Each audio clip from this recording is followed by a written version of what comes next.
Cognizable offence. આ educational વિડીયોમાં આપનું સ્વાગત છે. કોગ્નિઝેબલ ઓફેન્સ અને નોન કોગ્નિઝેબલ ઓફેન્સ વચ્ચેનો તફાવત શું છે અને આ બે શબ્દનો અર્થ શું છે એ આજે આપણે ચર્ચા કરીશું. ભારતીય નાગરિક સુરક્ષા સંહિતા 2023 એટલે કે BNSSમાં કલમ 2G કોગ્નિઝેબલ ઓફેન્સની વ્યાખ્યા આપવામાં આવી છે. સરળતામાં ગુજરાતીમાં કહીએ તો કોગ્નિઝેબલ ઓફેન્સ એટલે પોલીસ અધિકારનો ગુનો, જેમાં પોલીસ વિના વોરંટે ધરપકડ કરી શકે છે અને વિના પરવાનગીએ તપાસ પણ કરી શકે છે. એ જ રીતે નોન કોગ્નિઝેબલ ઓફેન્સ એટલે પોલીસ અધિકાર બહારનો ગુનો, જેમાં પોલીસ વિના વોરંટે ધરપકડ કરી શકતી નથી અને નામદાર મેજિસ્ટ્રેટ શ્રીની પૂર્વ પરવાનગી વિના એમાં તપાસ પણ શરૂ કરી શકાતી નથી. અગાઉ આપણે FIRના વિડીયોમાં જોયું એ રીતે જો કોગ્નિઝેબલ ઓફેન્સ છે તો એની FIR ચોક્કસથી નોંધવામાં આવશે, પરંતુ નોન કોગ્નિઝેબલ એટલે કે પોલીસ અધિકાર બહારનો ગુનો હશે તો એની FIR નોંધી શકાશે નહીં.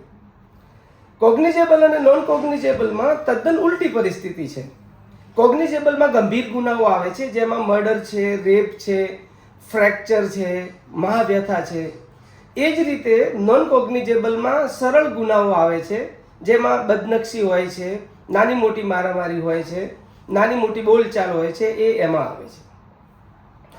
હવે આપણે જાણીએ કે આપણે કેવી રીતે જાણશું કે જે ગુનો છે એ કોગ્નિઝેબલ છે કે નોન કોગ્નિઝેબલ.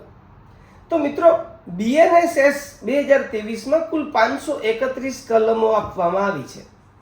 ત્યારબાદ બે અનુસૂચિ એટલે કે સ્કેડ્યુલ આપવામાં આવ્યા છે. તો જે ફર્સ્ટ સ્કેડ્યુલ છે એમાં કોલમ નંબર 4માં BNS એટલે ભારતીય ન્યાય સંહિતાના જે ગુનાઓ છે એ પૈકી કયા કોગ્નિઝેબલ છે અને કયા નોન કોગ્નિઝેબલ છે તેની સ્પષ્ટતા કરવામાં આવી છે. હવે આપણને પ્રશ્ન થાય કે BNS સિવાયના કોઈ ગુના હોય, મોટર વ્હીકલ એક્ટ હોય, ઇન્કમ ટેક્સ એક્ટ હોય, પોક્સો હોય, તો એના ગુનાઓને કેવી રીતે જાણી શકાય? તો મિત્રો, કોઈ પણ એક્ટમાં જો કોઈ ગુના હોય તો એ એક્ટમાં એ ગુનાઓ પૈકી કયા ગુનાને કોગ્નિઝેબલ ગણાશે અને કયો નોન કોગ્નિઝેબલ ગણાશે એની ચોક્કસથી જોગવાઈ કરવામાં આવી જ હોય છે. એટલે નિશ્ચિંતતાથી આપણે એ કાયદાને રિફર કરી અને જાણી શકીએ છીએ કે કયો ગુનો કોગ્નિઝેબલ છે અને કયો ગુનો નોન કોગ્નિઝેબલ છે. તો BNSSમાં કલમ 173(1) જે FIR નોંધવાની ફરજિયાત જોગવાઈ કરવામાં આવી છે એ કોગ્નિઝેબલ ગુના માટેની છે, નોન કોગ્નિઝેબલ ગુના માટેની નથી.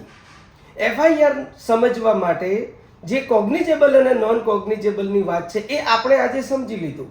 વિશેષ પણ તમારે સમજવું હોય તો નામદાર સુપ્રીમ કોર્ટે હમણાં જ 4/11/2025ના દિવસે સાદિક વર્સિસ સ્ટેટ ઓફ કર્ણાટકાના ચુકાદામાં કોગ્નિઝેબલ શબ્દ બાબતે, કોગ્નિઝેબલ ગુના બાબતે બહુ જ બારીકાઈથી માર્ગદર્શન પૂરું પાડ્યું છે કે જેનાથી આપણે સમજી શકીએ છીએ.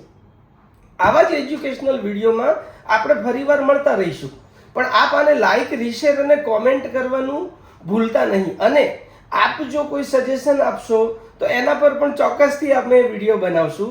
તો કોમેન્ટ બોક્સમાં કયા વિષય પર આપ વિડીયો પસંદ કરશો એ લખવાનું ભૂલતા નહીં. અમે જામીન લાયક અને બિન જામીન લાયક ગુના બાબતની ચર્ચા માટે નવો વિડીયો બનાવવાનું વિચારી રહ્યા છીએ. અને હા, ફોલો કરવાનું ના ભૂલતા. Thank you very much.